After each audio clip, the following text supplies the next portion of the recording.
Good morning. চাংকিৰ পৰা আপোনালোকক জনাইছোঁ এটা পাহাৰীয়া শুভকামনা। আমি আজি 9টা বজাত যাত্ৰা আৰম্ভ কৰিছোঁ। আমি চাংকিৰ পৰা যাম জোৰডাকা তালাবলৈকে আৰু তাতে আমাৰ আজিৰ কাৰণে কেম্পিং হ'ব। কালি আমি ডেৰাডুনৰ পৰা চাংকিলৈ ওলাইছিলোঁ ৰাতিপুৱা 10টা বজাত আৰু চাংকি আহি পাওঁতে বাজি গৈছে ৰাতি 7:30 বজা। বহুতেই দীঘলীয়া আছিল জাৰ্ণিটো, বহুত হেক্টিক আছিল আৰু ৰাস্তাৰ অৱস্থা খুবেই শোচনীয়। মানে ৰাস্তা বুলি ক'লেতো কিছুমান জেগাত নায়েই, মাজে মাজে অলপ খালি সৰুকৈ গাড়ীখন পাৰ হৈ যাবলৈ অলপ ৰাস্তা আছিল। কিন্তু যিয়ে নহওক, আমাৰ কালিৰ যি কষ্ট, আজি কিন্তু কষ্টটো সমলঞ্চে নাইকিয়া হৈ গৈছে, কিয়নো ইয়াৰ যি চাৰাউণ্ডিংখিনি, পাহাৰৰ যিটো বাতাৱৰণ তাক দেখি। আৰু আমি আজি গৈ থাকিম আৰু আপোনালোকক ব্লগ দেখুৱাই থাকিম।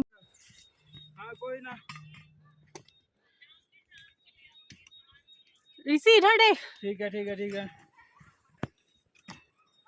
चलो ठीक चल। है चल दूंगा बोल के।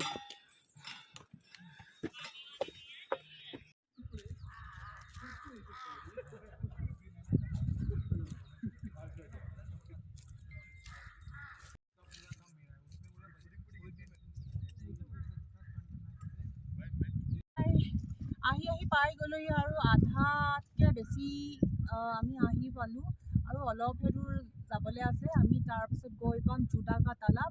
আৰু মই এটা বস্তু দেখুৱাবলৈ আপোনালোকক ভিডিঅ'টো বনালোঁ। এইজোপা ফুলখিনি চাওক, ইমান ধুনীয়া।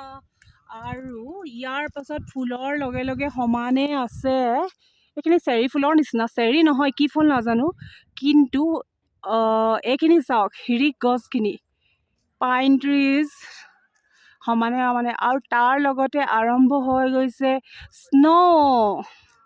কিমান বঢ়িয়া লাগিছে নহয়নে? আৰু ইয়াৰ আগলৈ গ'লেতো আমি আৰু পাম। এইখিনি জাষ্ট ষ্টাৰ্টিংহে হৈছে মাথো। ফৰক চাগে এনেকুৱাই, থৰগৰ চাগে এখন দুৱাৰ মুখ।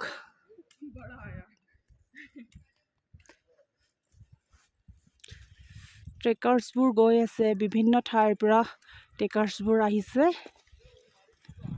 हाय, हेलो। कैसा लगा experience? Great experience, first time. Okay, कहाँ से आए हो? I am from Bhopal. Bhopal, okay okay, carry on. Wish you a great journey. Thank you. এইখিনি চাওক,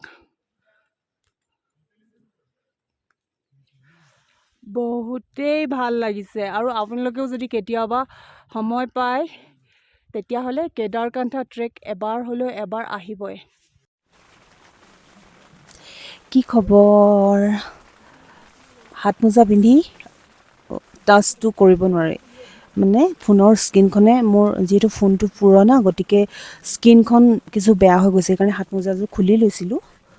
আৰু ৰ'বা, এইখিনিতে কৈ আছোঁ কি হ'ল, আমি জোৰডাকা তালাব আহি পোৱাৰ পাছতেই আমাৰে সৌভাগ্য আচলতে, জোৰকৈ সাংঘাতিকভাৱে বৰফ পৰিছে। আৰু এই মুহূৰ্তত মই আপোনালোকক বাহিৰলৈ গৈ দেখুৱাব নোৱাৰোঁ বৰফ পৰাৰ দৃশ্য, কিয়নো ইমানেই বেছি ঠাণ্ডা পৰিছে। মই ভিডিঅ'টোৰ শেষত মই আপোনালোকক তাৰ ভিডিঅ' লগাই দিম।